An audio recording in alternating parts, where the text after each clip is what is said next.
আসসালামু আলাইকুম প্রিয় ভাই ও বোনেরা। কোনো এক দেশে একজন সম্রাট ছিলেন। একদিন রাতে হঠাৎ করে তিনি একটি অদ্ভুত স্বপ্ন দেখলেন। তিনি দেখলেন একটা মাঠের ধারে তিনি দাঁড়িয়ে আছেন। তার সম্মুখে ঢাকনি দিয়ে ঢেকে রাখা বিশাল একটা পাত্র, তাতে বিভিন্ন ধরনের বিভিন্ন রঙের অনেকগুলো ছোট বড় ফুল রাখা আছে। এমন সময় হঠাৎ করে একটা ধারালো ছুরি নেমে এসে ওই সমস্ত ছোট বড় ফুলগুলোকে নির্বিচারে কেটে ফেলতে লাগলো। ঠিক এই সময় সম্রাটের ঘুম ভেঙে গেল। বাকি রাত সম্রাটের ঘুম এলো না। ঢাকনিতে দেওয়া পাত্রের ওপর কেনই বা হঠাৎ করে একটা ছুরি নেমে এসে সবগুলো ফুলকে নির্বিচারে কেটে ফেললো, এর কোনো কারণ তিনি ধরতে পারলেন না। পরের দিন দরবারে এসেই তিনি সবাইকে ওই অদ্ভুত স্বপ্নের কথা শোনালেন, কিন্তু কেউই স্বপ্নের কোনো ব্যাখ্যা বা অর্থ বলতে পারলো না। তারা এটা সম্রাটের মনের খেয়াল ছাড়া কিছুই না বলে ধরে নিল। কারো দেওয়া উত্তরই সম্রাটের মনের মতো হলো না। তিনি খুবই দুঃখ পেলেন। মনের দুঃখ মনে চেপে রেখেই ঘোষণা করে দিলেন, এই স্বপ্নের অর্থ কেউ তাকে বলে দিতে না পারা পর্যন্ত কোনো বাড়িতেই চুলা জেলে কিছুই রান্নাবান্না করা যাবে না। ঘোষণা শেষ হওয়ার সাথে সাথেই হাজার হাজার কর্মচারী রাজার হুকুম ঠিকঠাক পালন হচ্ছে কিনা তা দেখার জন্য ছড়িয়ে পড়ল। কেউ হুকুম অমান্য করলে রাজার দরবারে নিয়ে এসে তাকে শাস্তি দেওয়ার ব্যবস্থা করা হলো। হঠাৎ করে একজন সৈনিক এ সময় বাড়ি ফিরেছিলেন। তিনি অনেক দূর থেকে এসেছেন, খুবই ক্ষুধার্ত ও ক্লান্ত। মাকে তিনি খাবার দিতে বললেন। কোনো বাড়িতেই রান্না করা হচ্ছে না। রান্নাঘর থেকে ধোঁয়া বের হলেই তাকে ধরে নিয়ে যাওয়া হচ্ছে রাজার কাছে। তাই তিনি সবকিছু তার ছেলেকে খুলে বললেন, কিন্তু ছেলে চরম ক্ষুধার্ত, সুতরাং রান্না করে খাবার খাওয়ার পর তাকে ধরে নিয়ে গেলে তার কোনো ক্ষতি নেই, তাকে খাবার খেতেই হবে। মা তাই বাধ্য হয়ে চুলায় আগুন দিলেন। রান্না শেষ হওয়ার আগেই সম্রাটের লোকেরা তাদেরকে ধরে দরবারে নিয়ে গেল। মা সম্রাটকে বললেন তার ছেলের খাবারের খুবই প্রয়োজন ছিল, তাই তিনি বাধ্য হয়েই চুলাতে আগুন জ্বালিয়েছেন। সে সঙ্গে তিনি একথাও বললেন যে আগে তার সন্তানকে খেতে দেওয়া হোক, তারপরে আগামী 3 দিনের মধ্যে যদি তার ছেলে এই স্বপ্নের অর্থ বলে দিতে ব্যর্থ হয় তবে মৃত্যুদণ্ড থেকে শুরু করে যে কোনো শাস্তি তিনি মাথা পেতে নিতে রাজি আছেন। এই শর্তে সম্রাট খাবার দেওয়ার অনুমতি দিলেন। সৈন্যটি খাবার খাওয়া শেষ হওয়ার সাথে সাথেই তার সাদের ঘোড়ার পিঠে চড়ে সম্রাটের স্বপ্নের অর্থ জানার জন্য বের হয়ে পড়লেন।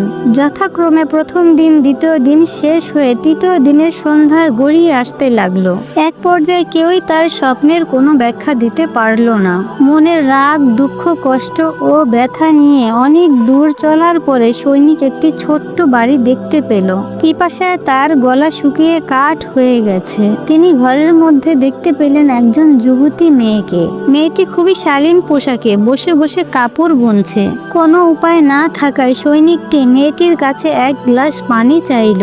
মেয়েটি কোনো কথা না বলে ঘরের ভেতর থেকে এক গ্লাস পানি এনে বাহিরে রেখে দিয়ে আবার তার ঘরে চলে গেল। সৈনিকটি অবাক হয়ে তাকিয়ে রইল। কোনো উপায় না পেয়ে তিনি দরজার সামনে থেকে পানিটি নিয়ে পান করলেন। তারপর মেয়েটির ঘরের কাছে এসে বাইরে থেকেই বলল, আপনি যদি কিছু মনে না করেন তবে একটা প্রশ্ন করতে চাই। আপনি কি বাড়িতে একা থাকেন? আপনার আম্মা কি কোথাও গিয়েছে? মেয়েটি বলল, তিনি 2 থেকে 1কে খালাস করতে গিয়েছে। উত্তর শুনে সৈনিকটি অবাক হয়ে গেলেন।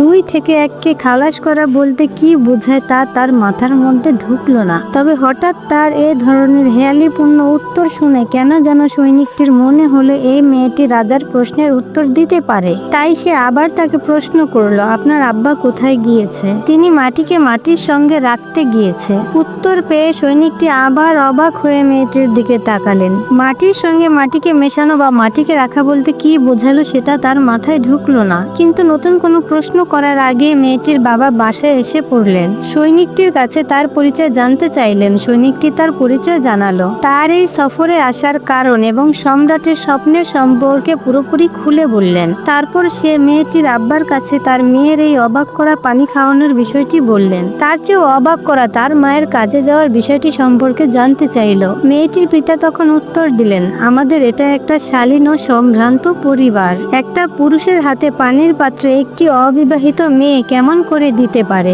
তাই সে দরজার বাহিরে একটি পাত্রে পানি রেখে দিয়েছে যাতে আপনি পানিটি পান করতে পারেন। তাহলে 2 থেকে 1 খালাস করার জন্য তার মায়ের বাইরে যাওয়ার অর্থ কি? ভদ্রলোক উত্তর দিলেন, আমার স্ত্রী একজন সেবিকা, নার্স। তিনি শহরের একজন মহিলার প্রসব করানোর কাজে গিয়েছেন। এটাই হলো 2 থেকে 1 খালাস করার অর্থ। মাটির সঙ্গে মাটি রাখার মানে কি? আমাদের এলাকায় একজন ভদ্রলোক মারা গিয়েছে। আমি তাকে মাটি দেবার কাজে গিয়েছিলাম। ঘাম দিয়ে জ্বর ছুটে যাওয়ার মতো অবস্থা। সম্রাটের স্বপ্নের অর্থ শুধু এরকম একজন জ্ঞানী বুদ্ধিমতী মেয়েই দিতে পারে। তাই সে মেয়েটির বাবার কাছে সম্রাটের স্বপ্নের বিষয়টির উত্তর দেওয়ার জন্য অনুরোধ করলো। ভদ্রলোক তখন মেয়েকে জিজ্ঞেস করলো, মা, তুমি কি স্বপ্নের বিষয়টি সম্পর্কে শুনেছো? এর উত্তর কি হবে?